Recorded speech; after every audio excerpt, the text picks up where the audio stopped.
Mutual fund investment സീരീസിൻ്റെ രണ്ടാമത്തെ വീഡിയോയിലേക്ക് സ്വാഗതം. ഇന്നത്തെ വീഡിയോയിൽ നമ്മൾ ഡിസ്കസ് ചെയ്യുന്നത് NAV കുറിച്ചാണ്.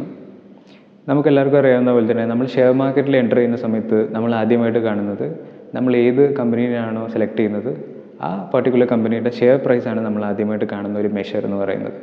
അതുപോലെ തന്നെ നമ്മളിവിടെ മ്യൂച്വൽ ഫണ്ടിൻ്റെ കേസിലേക്ക് വരുന്ന സമയത്ത് നമ്മൾ ഒരു ഫണ്ടിൽ ഇൻവെസ്റ്റ് ചെയ്യുന്ന സമയത്ത് നമുക്ക് ഇൻ റിട്ടേൺ ആയിട്ട് കിട്ടുന്ന യൂണിറ്റ്സിൻ്റെ വാല്യൂവിനെയാണ് നമ്മൾ നെറ്റ് അസറ്റ് വാല്യൂ, അതായത് NAV എന്ന് പറയുന്നത്. അതായത് നമ്മൾ ഇൻവെസ്റ്റ് ചെയ്യുന്ന സമയത്ത് നമുക്ക് ഫണ്ട് ഹൗസ് നമുക്ക് യൂണിറ്റ്സ് ആണ് അലോക്കേറ്റ് ചെയ്ത് തരുന്നത്. അതിലൊരു യൂണിറ്റിൻ്റെ വാല്യൂ ആണ് NAV എന്ന് പറയുന്നത്. സോ ഈ NAVയിലേക്ക് അറൈവ് ചെയ്യുന്നത് വളരെ സിമ്പിളായിട്ടുള്ള ഒരു ഇക്വേഷനിലൂടെയാണ്.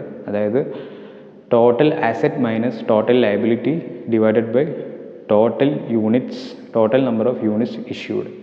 ഈ ഒരു സിമ്പിളായിട്ടുള്ള ഇക്വേഷനിലൂടെയാണ് നെറ്റ് അസറ്റ് വാല്യൂയിലേക്ക് അറൈവ് ചെയ്യുന്നത്. സോ നമ്മൾ ഈ ഇക്വേഷൻ ഒന്ന് ബ്രേക്ക് ഡൗൺ ചെയ്യുന്ന സമയത്ത് അസറ്റ് സൈഡിൽ നമ്മൾ നോക്കുമ്പം അത് ആ ഫണ്ട് ഹൗസ് ഹോൾഡ് ചെയ്യുന്ന ഷെയർസിൻ്റെയും സെക്യൂരിറ്റീസിൻ്റെയും വാല്യൂ ആയിരിക്കാം, അതുപോലെ അവർ ഹോൾഡ് ചെയ്യുന്ന ക്യാഷിൻ്റെ വാല്യൂ ആയിരിക്കാം. അങ്ങനെ ഇതിൻ്റെ എല്ലാം ഈ അസറ്റ് സൈഡിലുള്ള എല്ലാ കാര്യങ്ങളുടെയും സമ്മാണ് നമ്മൾ അസറ്റിൽ വരുന്നത്. അതുപോലെ നമ്മൾ ലയബിലിറ്റി സൈഡിൽ നോക്കുന്ന സമയത്ത് അവിടെ ഈ ഒരു ഫണ്ട് ഹൗസ് റൺ ചെയ്യാൻ ആവശ്യമായിട്ടുള്ള കോസ്റ്റ്, ഈ ഫണ്ട് ഹൗസ് റൺ ചെയ്യാൻ ആവശ്യമായിട്ടുള്ള കോസ്റ്റാണ് ലയബിലിറ്റി സൈഡിൽ വരുന്നത്. സോ അത് ആ ബ്രോക്കറേജ് ഫീസ് ആയിരിക്കാം, ടാക്സസ് ആയിരിക്കാം, അതുപോലെ എംപ്ലോയീസിന് കൊടുക്കാനുള്ള സാലറി ആയിരിക്കാം, അതുപോലെ operating expense, management expense. So ഒരുപാട് കാര്യങ്ങൾ ഈ ഹെഡിൽ വരുന്നുണ്ട്. സോ ഈ അസറ്റിൽ നിന്നും ലയബിലിറ്റി മൈനസ് ചെയ്യുന്ന സമയത്ത് നമുക്ക് നെറ്റ് അസറ്റ് കിട്ടും. ഈ നെറ്റ് അസറ്റിന് total number of share, total number of units, അതായത് ഇൻവെസ്റ്റേഴ്സിന് വേണ്ടിയിട്ട് ആ പർട്ടിക്കുലർ ഫണ്ട് ഹൗസ് ഇഷ്യൂ ചെയ്തിട്ടുള്ള ടോട്ടൽ നമ്പർ ഓഫ് യൂണിറ്റ്സിനെ കൊണ്ട് ഡിവൈഡ് ചെയ്യുന്ന സമയത്താണ് നമുക്ക് NAV കിട്ടുന്നത്. ഫോർ എക്സാമ്പിൾ, ഇപ്പോൾ ഒരു 200 lakhs ആണ് നമ്മൾ അസറ്റിൽ നിന്ന് നമ്മൾ ലയബിലിറ്റി മൈനസ് ചെയ്തപ്പോൾ നമുക്ക് കിട്ടിയത് 200 lakhs ആണെങ്കിൽ ആ നെറ്റ് അസറ്റ് ആയിട്ടുള്ള 200 lakhsന് നമുക്കിപ്പോൾ ഫോർ എക്സാമ്പിൾ ഒരു 10 lakhs ആണ് കമ്പനി ഇഷ്യൂ ചെയ്തിട്ടുള്ള നമ്പർ ഓഫ് യൂണിറ്റ്സ് എന്ന് പറയുന്നത്. So 200 lakhs divided by 10 lakhs നമുക്ക് 20 rupees കിട്ടും. സോ ഒരു യൂണിറ്റിൻ്റെ, ഈ കേസിൽ ഈ ഫണ്ട് ഹൗസിൻ്റെ ഒരു യൂണിറ്റിൻ്റെ NAV എന്ന് പറയുന്നത് 20 rupees ആയിരിക്കും. ഇങ്ങനെയാണ് നമ്മൾ NAVയിലേക്ക് എത്തുന്നത്. സോ ഇത്രയും കാര്യങ്ങളാണ് ടെക്നിക്കലി നമുക്ക് NAVനെ കുറിച്ച് പറയാനുള്ളത്. സോ നമ്മൾ NAVയും ഷെയർ പ്രൈസും ഒരുപാട് മിസ്അണ്ടർസ്റ്റാൻഡിംഗ് ഉള്ള, നമ്മൾ ഒരുപാട് മിസ്കോൺസെപ്ഷൻ ഉള്ള ഒരു ഏരിയയാണ്. നമ്മളെപ്പോഴും NAV എന്ന് പറയുന്നത് ഷെയർ പ്രൈസിന് വളരെ സിമിലർ ആയിട്ടുള്ള ഒരു കാര്യമെന്ന് നമ്മൾ പലരും തെറ്റിദ്ധരിക്കുന്നുണ്ട്. പക്ഷേ ആക്ച്വലി അത് അങ്ങനെയല്ല.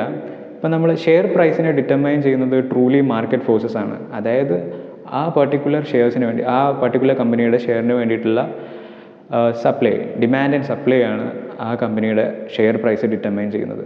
പക്ഷേ നമ്മൾ മ്യൂച്വൽ ഫണ്ടിൻ്റെ കേസിലേക്ക് വരുന്ന സമയത്താണെങ്കിൽ ആ മ്യൂച്വൽ ഫണ്ടിൽ എത്രത്തോളം അസറ്റ് ഉണ്ട്, അതുപോലെ തന്നെ ആ ഫണ്ട് ഹൗസ് റൺ ചെയ്യാൻ ആവശ്യമായിട്ടുള്ള കോസ്റ്റ്, ഇത് രണ്ടുമാണ് ഈ ഫണ്ടിൻ്റെ NAV ഡിറ്റർമൈൻ ചെയ്യുന്നത്. സോ ആ ഫണ്ട് എത്രത്തോളം പോപ്പുലർ ആയിരിക്കുന്നോ അത്രത്തോളം തന്നെ അതിൽ എന്താ പറയുക NAV കൂടുതലായിരിക്കും. ഓക്കെ, സോ NAVയും ഷെയർ പ്രൈസും വളരെ വളരെ ഡിഫറെൻ്റ് ആണ്.